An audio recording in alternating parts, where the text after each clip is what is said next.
प्राप्त किया वो अपने पास नहीं रख रहा, वो खुद फिर लुटा रहा है। जिसके पास लुटाने को नहीं वो लूट के फिर लुटा रहा है, आनंद आ रहा है।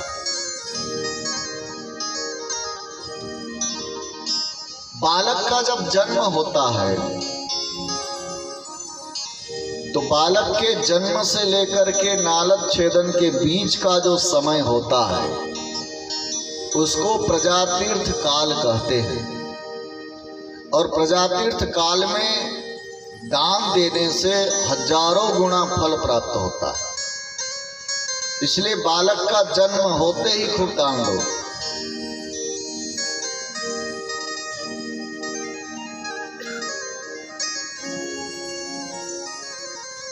नंद बाबा ने इतना दान दिया, इतना दान दिया, इतना दान दिया, सब लूट रहे हैं सब। तो भगवान का जन्म भादो कृष्ण पक्ष की अष्टमी की आधी रात्रि में हुआ, रोहिणी नक्षत्र में।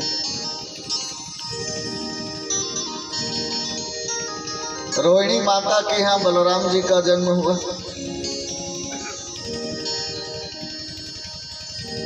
रोहिणी माता ने कहा कि देखो हम चाहते थे कि कन्हैया हमारी कोख से आए पर आए नहीं। भगवान ने कहा चिंता मत करो, रोहिणी नक्षत्र में आ जाऊंगा, नाम तो तुम्हारा ही रहेगा। रोहिणी नक्षत्र में भगवान का आजकल जो जन्माष्टमी मनाते हैं हम लोग, तो 3-3 दिन तक जन्माष्टमी कहीं मनाई जाती है। आज यहाँ तो कल वहाँ तो परसों वहाँ। ये 3-3 दिन 4-4 दिन का भेद क्यों हो जाता है? कोई रात्रि में अष्टमी देखता है, अष्टमी तिथि हो तब हम जो है जन्म मनाएं।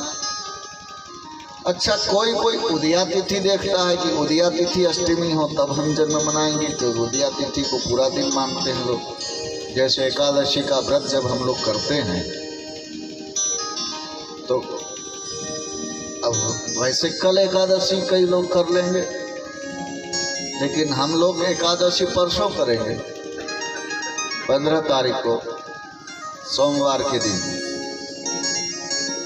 क्यों भाई? परसों एकादशी इसलिए हम लोग करेंगे क्योंकि उदया तिथि परसों। तो द्वादशी से युक्त जो एकादशी होती है वैष्णव लोग उसको करते हैं। कल की एकादशी प्रातः काल सूर्योदय दशमी में है, इसलिए वो 10वीं विधा एकादशी मानी जाएगी। 10वीं विधा एकादशी का जो व्रत करता है उसको आधा फल प्राप्त होता है, आधा फल एक अप्सरा है उसको मिल जाता है। वो एकादशी महात्मा आप पढ़ेंगे तब समझ में आएगा।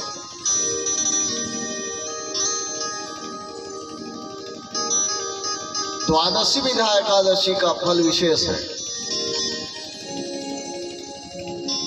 कभी कभी हम लोग द्वादशी में ही एकादशी का व्रत रहते हैं।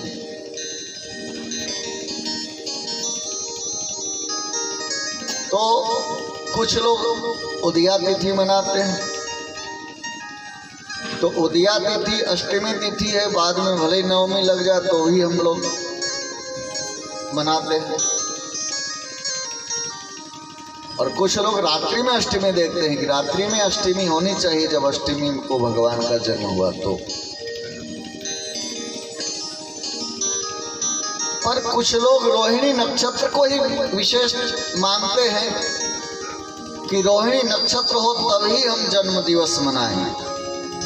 और हम लोग अष्टमी और रोहिणी नक्षत्र दोनों का मिलान करना चाहते हैं, नहीं मिल रहा है। रोहिणी नक्षत्र एक दिन छोड़कर है, तो रोहिणी नक्षत्र में ही जन्माष्टमी मनाई जाती है।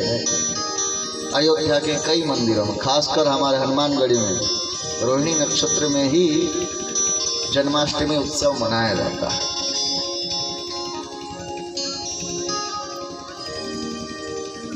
तो 3-3 दिन तक 4-4 दिन तक जन्माष्टमी का यह पर्व, ये महोत्सव हम लोग मनाते हैं। आज यहाँ कल वहाँ कभी वहाँ।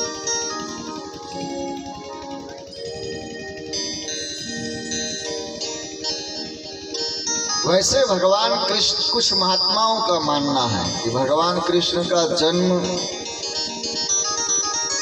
अष्टमी और नवमी के मतलब जैसे अष्टमी समाप्त हो रही थी, नवमी आरंभ हो रही थी, रोहिणी नक्षत्र था, उसी समय रात्रि के 12 बजे हुई।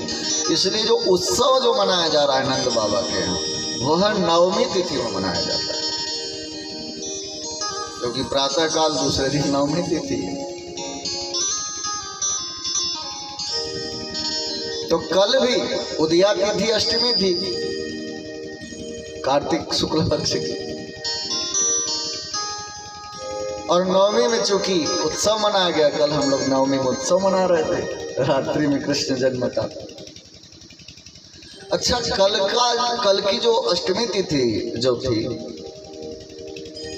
इसको हम गोपाष्टमी के नाम से जानते हैं। कार्तिक शुक्ल पक्ष की अष्टमी के दिन ही भगवान कृष्ण ने गाय चराना आरंभ किया था, इसलिए कार्तिक शुक्ल पक्ष की अष्टमी जो है गोपाष्टमी, जो कल निकल गई। आज नवमी है, इस समय तो खैर दशमी लग गई, उदया तिथि नवमी, अक्षय नवमी जिसको कहते हैं। अक्षय नवमी में दिया गया दान, कल जिन लोगों ने दान दे दिया वो बड़े भाग्यशाली थे और है। वैसे आज भी उदया तिथि, आज भी उदया तिथि के अनुसार तो आज भी अक्षय नवमी है, आज भी दान दे सकते हैं अगर भाग्य बनाना है तो। बोलो जय श्री कृष्ण। अक्षय नवमी के दिन दिया हुआ दान कभी क्षय नहीं होता है, कभी समाप्त नहीं होता है। अन्य तिथियों में दान दोगे तो वो पुण्य के भागी बनेंगे, और पुण्य और पाप के लेखा जोखा में वो आपका जितना पुण्य बना वो हिसाब जब होगा तो पुण्य के द्वारा पाप काट दिया जाएगा, मतलब पुण्य क्षीण होगा पाप को नष्ट करने में। लेकिन अक्षय नवमी के दिन दिया हुआ दान कभी नष्ट नहीं होता, कभी क्षय नहीं होता, कभी समाप्त नहीं होता है, वो बना रहता है। इसलिए अक्षय नवमी के दिन हमारी अयोध्या में परिक्रमा चल रही है 14 कोसी, अब तो समाप्त हो गई, कल दिन में 10:30 बजे से ही आरंभ हो गई। हम लोग अयोध्या रहते हैं तो परिक्रमा होती है, इस बार नहीं हो पाएगी, पर हम लोग यही कथा के माध्यम से ही अपने भाग्य को बना रहे हैं। तो अक्षय नवमी के दिन भी कथा सुनने का विशेष महत्व है, पुण्य लाभ, और उसमें भी हम लोग भगवान कृष्ण के जन्मोत्सव का आनंद ले रहे थे।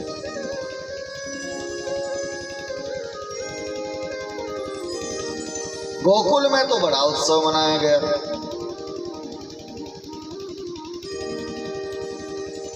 यशोदा बड़ी प्रसन्न है, पर देवकी ने जिस बालक को जन्म दिया, उस बालक को जन्म देने के बाद भी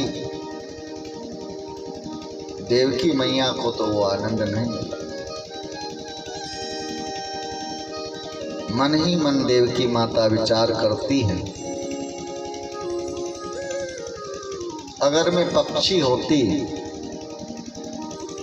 तो उड़ करके चली गई होती गोकुल में, और मैं भी उस उत्सव का आनंद ले लूं। पंख जो होते मैं उड़ जाती नंद बाबा के द्वार, उमड़ उमड़ मेरो जिया आवे, बहे दूध की धार, लाल मेरो रोवत होई गो, भूखो सोवत होई गो, लाल मेरो रोवत होई गो, ये भूखो सोवत होई गो, लाल मेरो रोवत होई गो, भूखो सोवत होई गो,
दर्शन तक ना पाए।